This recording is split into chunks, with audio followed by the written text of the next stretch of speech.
Prioritas Badan POM. Kita melakukannya terus melakukan sinergi dan kolaborasi dengan aparat penegak hukum.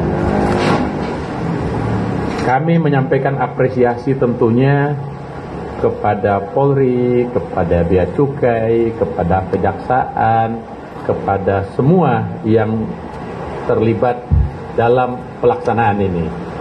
Nah, hasil pelaksanaan kegiatan penindakan khusus di DKI Jakarta hari ini yang kita umumkan, jadi ini cuma di daerah DKI Jakarta dan sekelilingnya, yaitu pada tanggal 30 Oktober 2025 penyidik pegawai negeri sipil atau PPNS Balai Besar POM di Jakarta bersama dengan penyidik Metro Jaya berhasil mengungkap gudang sediaan farmasi ilegal di wilayah Jakarta Barat yang telah beroperasi selama 4 tahun.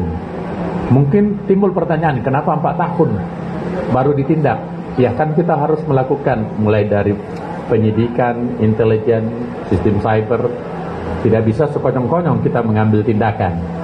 Dan oleh karena itu tempat kejadian perkara berlokasi di daerah Kelapa II, Kebun Jeruk, Jakarta Barat.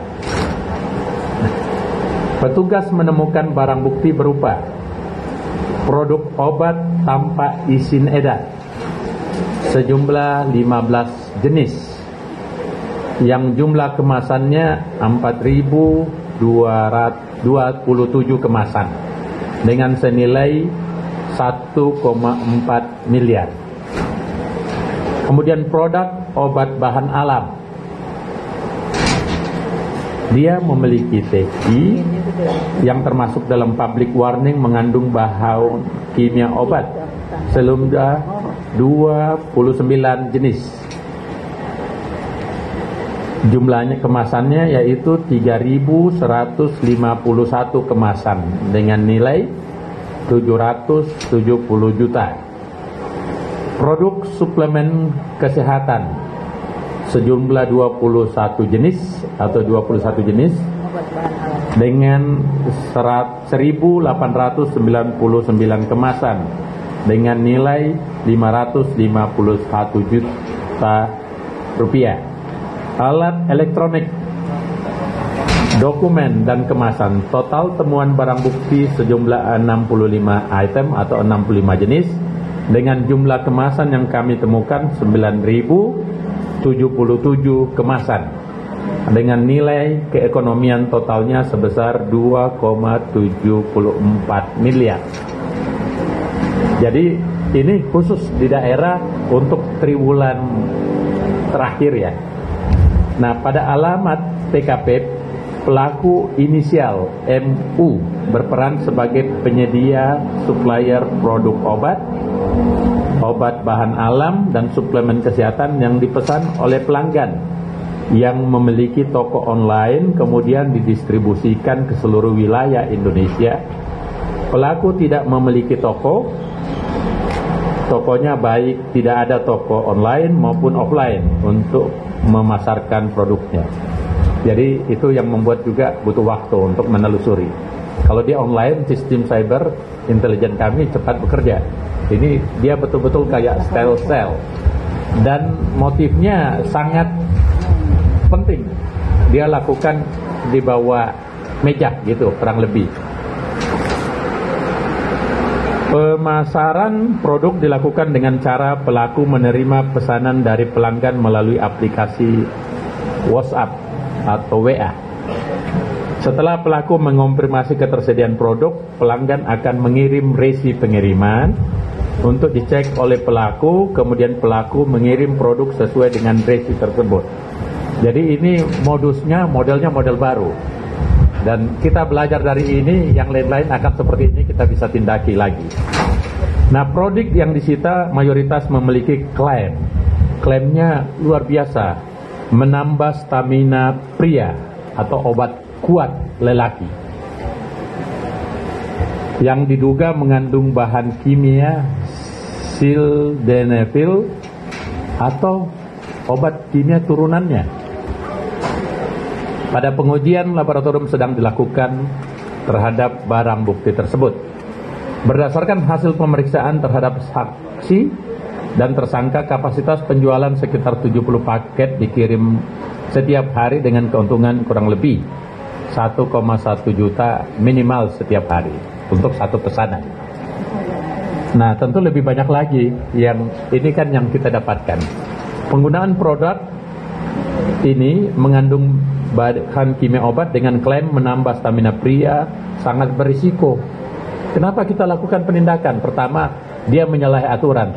Obat bahan alam tidak boleh mengandung bahan kimia obat. Ini mengandung.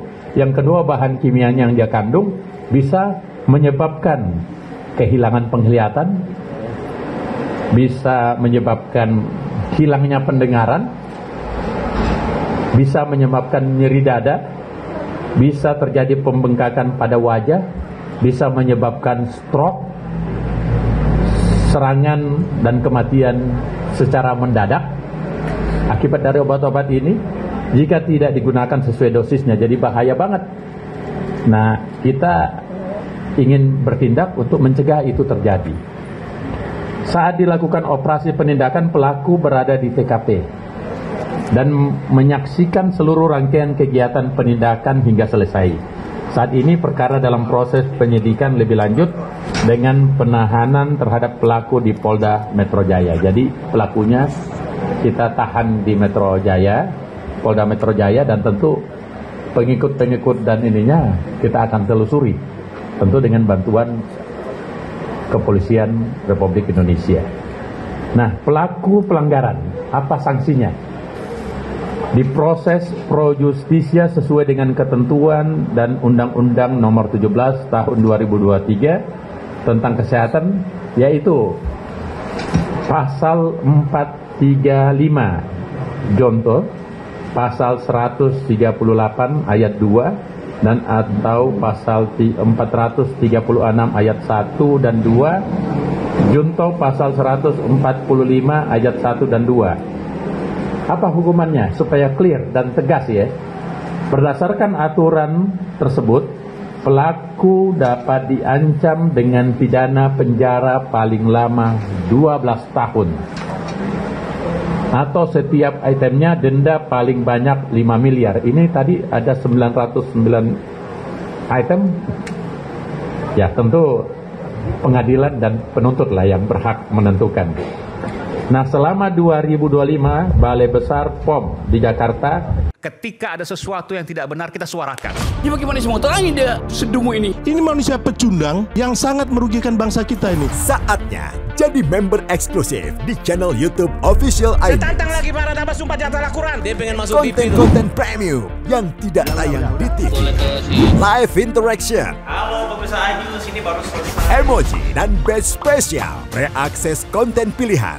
Klik YouTube Official iNews. Join member hanya Rp10.000 per bulan.